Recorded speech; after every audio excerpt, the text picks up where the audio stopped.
stuff, plastic aging, and yeah, all that. You know? Yeah, a lot of people don't even know what plastic aging is anymore.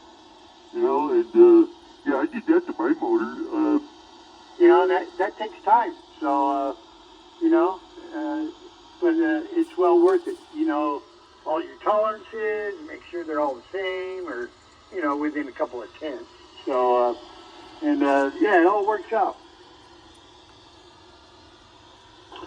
Yeah, but we're not using plastic gauge, but we got tighter tolerances, but plastic gauge works good. But yeah, what we had to do with the crank is to get the tolerances, we had to do 2 sets of bearings, you know, because you can only go on the bearings, and so we needed to have, so we had to use one side of the bearing and the other side of the bearing of the 2 sets to get the clearances that we wanted.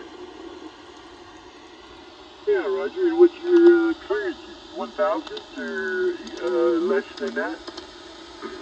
Just under that. Oh, okay. Oh, okay, right on.